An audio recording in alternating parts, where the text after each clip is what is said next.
اللہ تعالیٰ نے ایک واقعہ بیان کیا ہے حضرت موسیٰ اور حضرت خضر علیہ السلام کا، کہ حضرت موسیٰ علیہ السلام عزم مصمم کر کے جب چلے تو اللہ فرماتا ہے کہ ہم نے حضرت موسیٰ علیہ السلام کو جس بندے کی نشانی بتائی تھی وہ بندہ ان کو وہاں مل گیا۔ سفید چادر اوڑے حضرت خضر علیہ السلام وہاں لیٹے ہوئے تھے، تو یہ جا کے ان کے پاس کھڑے ہو گئے کہ حضرت میں آپ کی خدمت میں اس لیے آیا ہوں کہ اللہ نے آپ کو جو خصوصی علم عطا کیے ہیں میں ان کو سیکھنے کی غرض سے آپ کی چوکھٹ پہ آیا ہوں۔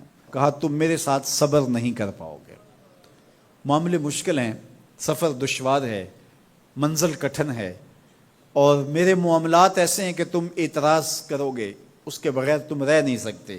حضرت موسیٰ علیہ السلام نے کہا اگر اللہ نے چاہا تو آپ دیکھیں گے میں صبر کروں گا اور آپ کے کسی حکم کی کسی کام کی میں نافرمانی نہیں کروں گا، کسی کام کا انکار نہیں کروں گا۔ کہا کہ اچھا شرط یہ ہے کہ جو میں کروں اس پر تم اعتراض نہیں کرو گے، سوال نہیں کرو گے، یہاں تک کہ میں خود ہی نہ بتاؤں۔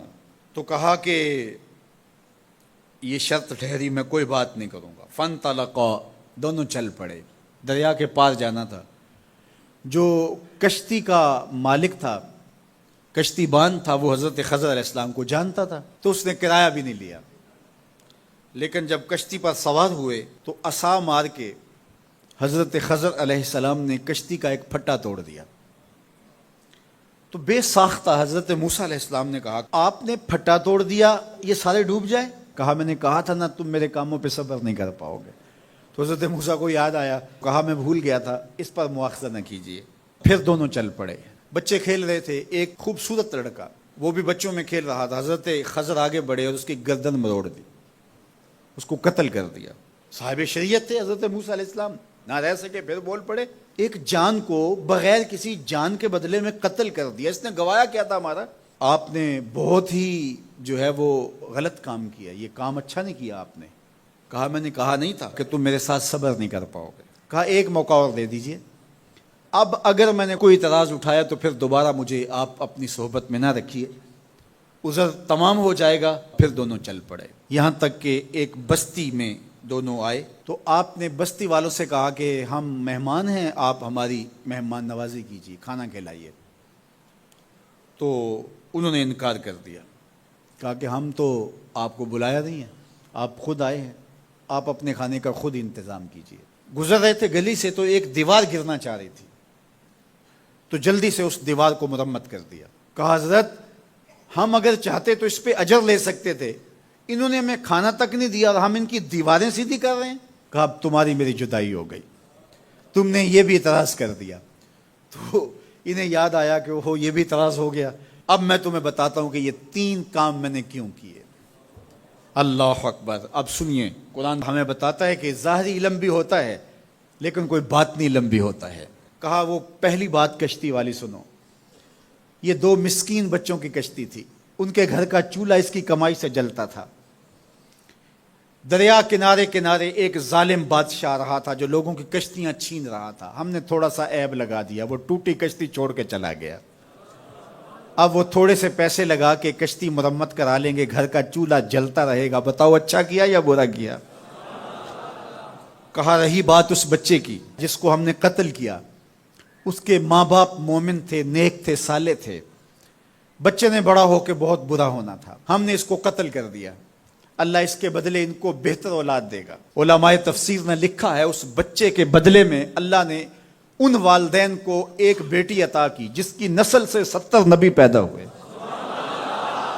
دیوار کی کہانی بھی سن لیجئے، یہ شہر کے 2 یتیم بچوں کی دیوار تھی اور اس کے نیچے ان کا خزانہ تھا اور ان کا باپ بڑا نیک تھا۔ خزانہ دیوار کے نیچے ہے، دیوار گرنا چاہ رہی ہے، کسی معمولی دھکے سے گر جاتی۔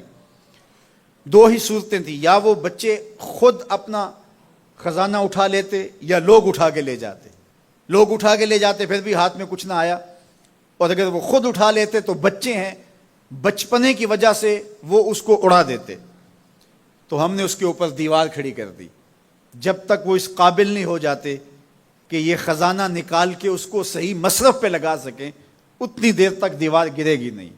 اللہ اکبر۔ وہ کسی وجہ سے دیوار قائم رہے گی، اور جب وہ اس عمر کو پہنچ جائیں گے جس عمر میں وہ اس خزانے کو سنبھال سکیں گے تو پھر دیوار خود بخود گر جائے گی اور یہ خزانہ نکال کر کے اپنے کام پہ لے آئیں گے۔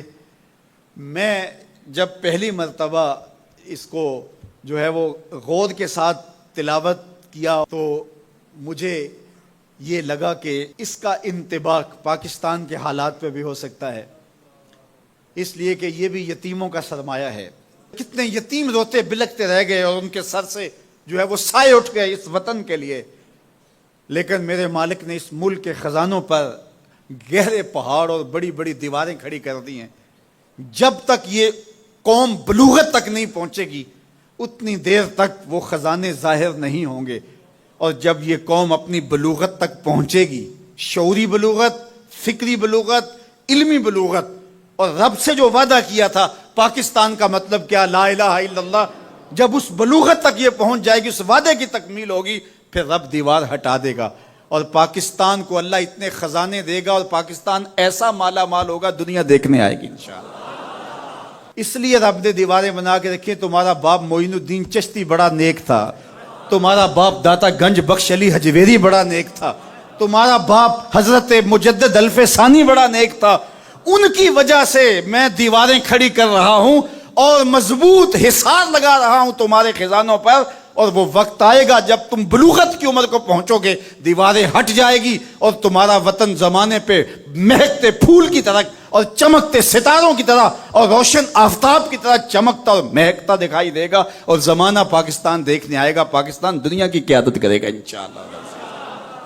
تو کہا یہ تعویل ہے ان باتوں کی جو باتیں میرے رب نے مجھے بتائی اور یہ میں نے اپنی مرضی سے نہیں کہیں، اور جو میں نے کیا اپنی مرضی سے نہیں کیا۔ تو یہ باطنی باتیں ہیں، شاید یہ باطنی باتوں کے جوش میں یہ بات بھی میں کر گیا۔ وہ کیا کسی نے کہا تھا کہ بھری محفل میں ایک راز کی بات کہہ دی، بڑا بے ادب ہوں سزا چاہتا ہوں۔